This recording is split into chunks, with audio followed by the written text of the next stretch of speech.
Hello everyone and welcome back to Days Out, and today I've brought you to a centre which has one of the widest and richest diversities of steam traction anywhere in the UK. Ladies and gentlemen, welcome to Bressingham. Bressingham is situated just to the east of Diss, near the Norfolk and Suffolk border. At the entrance is finished TK3 number 1144. The TK3s were the most numerous freight class in Finland, with 161 locomotives, the first appearing in 1927. They could virtually go anywhere, thanks to the light axle loading of 10 3/4 tons, with number 1144 being one of the post-war batch from 1948. In 1946, Alan Bloom moved to Bressingham Hall. He was a keen horticulturalist, establishing a 220-acre farm and nursery, founding Bloom's of Bressingham. The first garden to be created was the Dell Garden in 1953. Eventually, the grounds had 48 beds split between 5 gardens, with some 8,000 species. The last to open was the Winter Garden in 2006. The gardens also house the first railway to be laid at Bressingham. Originally 9.5-inch gauge, it was rebuilt to 10.25-inch gauge in 1995. With the new gauge came a new locomotive, number 1 Alan Bloom, based on a quarry Hunslet. Alan Bloom also built up a collection of traction engines. The first of 14 engines was Bertha, a 1909 Burrell tractor. Others in the collection include an 1883 Clayton and Shuttle Portable, Bunty, a 1924 Garrett small tractor, and Barkus, a 1925 Roby tandem roller. The next railway to open was the 1.5 mile long 2-foot gauge fen line in 1966. This served the nursery beds and was thus named the Nursery Line.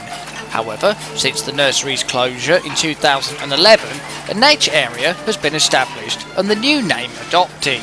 The majority of the locomotives on the fen line came from Penryn Quarry. George Sholto dates from 1909 and is known as a Penryn Large Quarry, being distinguished by the larger water tank. Now she would have worked in the quarry and was in fact the first locomotive to work on the nursery line. Gwynedd is another quarry Hunslet, built in 1883. Now she is known as a Port Penryn, as she was designed for shunting at the port near Bangor. Bernallee is an oval road vertical boiler with a tender, built by Brookside Engineering in 2015. She's something of a novelty, as the boiler was cut down from one acquired from River Mite on the Ravenglass and Eskdale, whilst the valve gear is from a Polish locomotive. The fen line is also home to 3 diesels. Hunslet Works number 8911 is a 4-wheeled diesel hydraulic flameproof from 1980. Bovis is a 4-wheeled battery electric, which worked at Calverton Colliery in Nottinghamshire until its closure in 1993. Whilst Major General Scott, a 4-wheeled diesel mechanical, is the oldest, supplied to L&P Peat Limited at Gretna by Motorrail in 1957.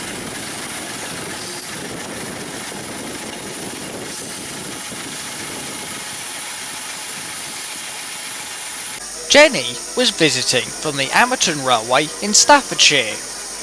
She was completed in 2008, being based on a Kerr Stewart design from 1908. 167 of these locomotives were built, the last appearing in 1941, although Hunslet had supplied them since 1930. Bressingham also houses a fine collection of stationary engines. This example was supplied to Banstead Hospital in Surrey by Easton and Anderson in 1870. Working until 1970, it wasn't removed until 1982. The next railway to open was the standard gauge, whose locomotives came from a variety of sources. It is also the shortest, at 1/4 mile long. Alongside the standard gauge is the former Oakington signal box.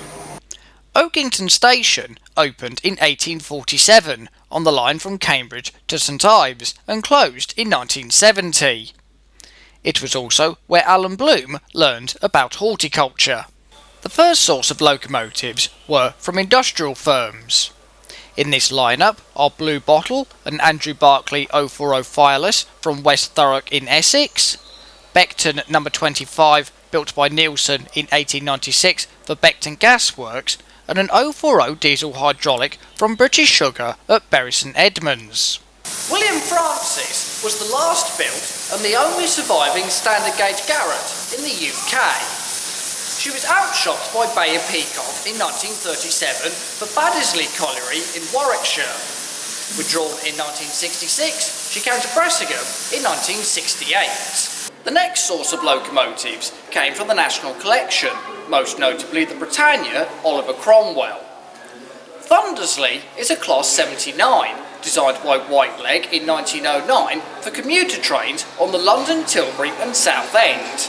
In 1956, Thundersley was restored into her LTSR colours for that company's centenary, before being stored at Derby and Attleborough, arriving at Bressingham in 1968. Engineered by Samuel Morton Peto, the London, Tilbury and Southend was primarily a commuter network from Fenchurch Street to Southend and Shoebury Ness. The system had two main lines, one via Tilbury and a later one via Basildon.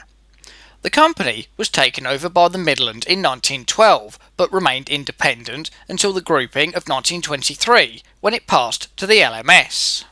Under the LMS, 264 tanks replaced the old Whiteleg Class 79 Atlantics. The first came from Stanier in 1934, a unique design with 3 cylinders, whilst Fairburn added a much simpler 2-cylinder design in 1945. Even BR made a contribution, allocating 28 of their 80,000 class tanks. As the system had been worked by the LMS, the system passed to the London Midland region upon nationalisation, but was transferred to the Eastern region in 1958. Electrification work started in 1961, with steam going the following year. A more local engine is the E4, number 490, designed by James Holden in 1891. Known as intermediate, the E4s were the Great Eastern's Expresses, until being replaced by the Claude Hamiltons. Most had gone by the end of the war, but number 490 survived until 1959 as a station pilot at Cambridge and was a regular sight on the Mildenhall branch. Another James Holden design is the J69 from 1890. These were designed for shunting and commuter trains from Liverpool Street, with one even acting as Liverpool Street station pilot. Number 87 dates from 1904 and in preservation has been displayed at Clapham and York. Of course, no mention of the railways in East Anglia would be complete without including the Royal Train. This is number 396, built at York in 1908, incorporating a Great Northern body on a northeastern chassis. It was designed for the Queen, but converted into a day saloon from 1926, being withdrawn in 1977. 396 effective replacement was number 290, built in 1957 at Wolverton. Withdrawn in 1994, it was placed into the National Collection, but is now owned by Bressingham. More locomotives arrived during the 1970s, from Butlins, most notably Royal Scot, number 6100 Royal Scot, and Duchess, number 6233 Duchess of Sutherland. Number 102 Granville is a B4, designed for shunting at Southampton Docks by William Adams for the LSWR in 1891. Withdrawn in 1963, Granville arrived from Ayr. The other former Butlins resident is Terrier number 662 Martello, built in 1875 and rebuilt in 1912. Withdrawn in 1963, she, like Granville, went to Ayr before coming to Bressingham in 1971.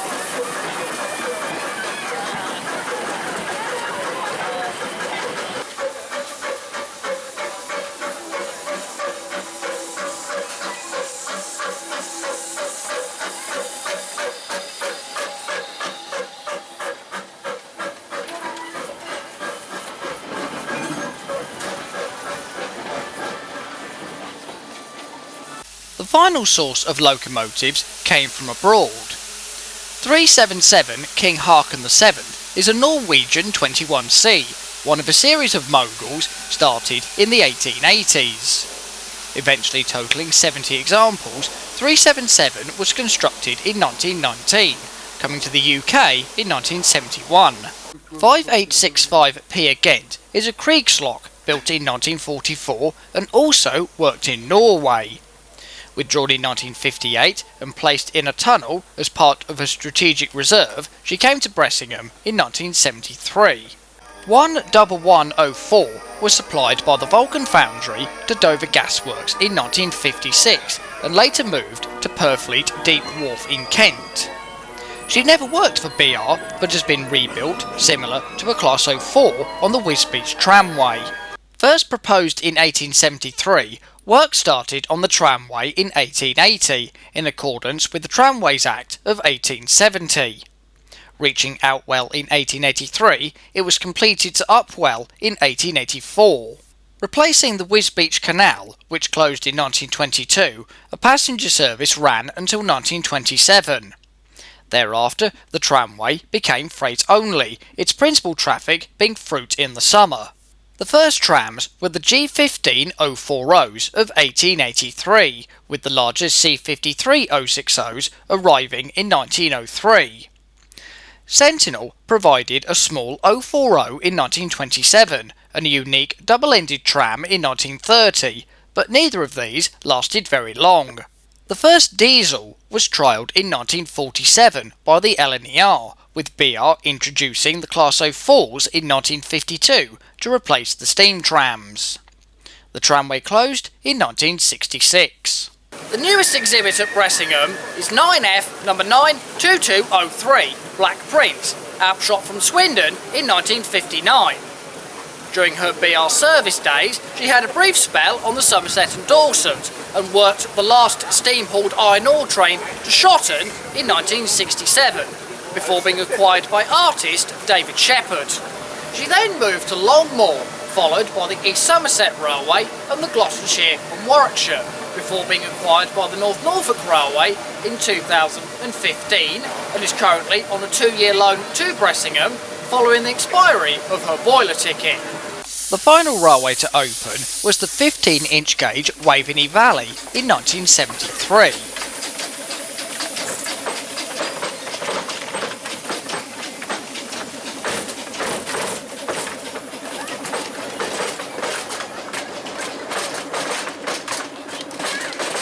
When the Waveney Valley line opened, it was worked by two of these Pacific locomotives, Rosencavalier and Manor True. Both were built by Krupp in 1937 for an exhibition at Dusseldorf. Their next public appearance, however, wasn't until 1952 at another exhibition in Cologne. And the thing I find amazing about these engines is it just goes to show how excellent Krupp is as an engineering firm, because they seem to be able to build anything from 15-inch gauge locomotives like this to the massive Gustav railway gun. Since 2011, the line has been exclusively worked by St Christopher, a 262 tank designed at Exmoor in 2001, having previously been based at the Windmill Farm in Lancashire. The line's two diesels are Ivor, a four-wheeled diesel hydraulic built by Friends Engineering in 1979, and D6353 by Joe Brown in 1998, based on a North British Class 22. The carousel dates from 1897 and was constructed by Savages of King's Lynn using an engine supplied by Tidmans of Norwich and a 48-key organ. Based at Whitley Bay, it came here in 1967. Since 2000, the exhibition hall has been the home of the Dad's Army Appreciation Society. The BBC sitcom was filmed in nearby Thetford and at the Stanford Training Ground, with some of Bressingham's collection being loaned to the BBC. The exhibition hall houses some of these vehicles, as well as recreation of Warmington-on-Sea's High Street and the Church Hall. Also in the exhibition hall is this LMWR TPO from 1909. However, from 1945 it was converted into a tender, with the arms removed and withdrawn in 1961. In preservation, it's been based at the Chasewater Railway and Crew, coming to Bressingham in 2011. Upstairs, a 16mm model railway is operated by the Association of 16mm Narrow Gauge Modellers East Anglia Group.